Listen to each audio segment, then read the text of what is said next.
BGMEA এর নির্দেশনা থাকলেও আশুলিয়ার শিল্পাঞ্চলের সব পোশাক কারখানা খোলেনি, তবে পুরোদমে সচল গাজীপুরের কারখানাগুলো।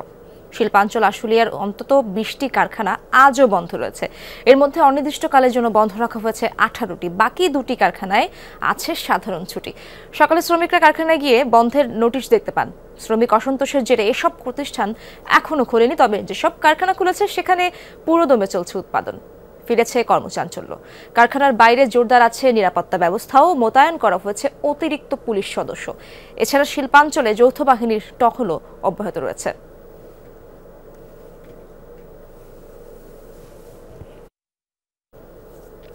দর্শক, আশুলিয়ায় যেতে চাই, এ বিষয়ে জানবো আমার সহকর্মী মাহফুজুর রহমান নিপু সেখানে রয়েছেন। নিপু, আশুলিয়ার কয়েকটি কারখানা বন্ধ থাকার সম্পর্কে শুনেছি আমরা, এর পিছনে কারণ কি থাকতে পারে এবং যেগুলো খুলেছে সেখানে কর্মপরিবেশ আপনি কেমন দেখছেন? এসিআই পিওর রাইস, বিশ্বস্ততার আস্থায়। ইসরাত, আসলে আশুলিয়া শিল্পাঞ্চলের এই মুহূর্তে কিন্তু 20টি পোশাক কারখানা বন্ধ রয়েছে, যার 18টি পোশাক কারখানা এর আগেই অনির্দিষ্টকালের জন্য বন্ধ ঘোষণা করেছিল মালিক কর্তৃপক্ষ। সেগুলো কিন্তু টানা শ্রমিক বিক্ষোভের ফলেই কিন্তু কারখানাগুলো অনির্দিষ্টকালের জন্য বন্ধ ঘোষণা করা হয়েছিল।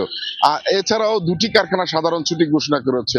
সেই 2টি পোশাক কারখানাও কিন্তু শ্রমিক বিক্ষোভের কারণেই, এই অস্থিরতার কারণেই ছুটি ঘোষণা করেছিল। এখনো পর্যন্ত সেই কারখানা 2টি খুলেনি। অর্থাৎ এই মুহূর্তে শিল্পাঞ্চল আসলে 20টি পোশাক কারখানায় উৎপাদন বন্ধ রয়েছে, এমনটি জানিয়েছেন শিল্প পুলিশ।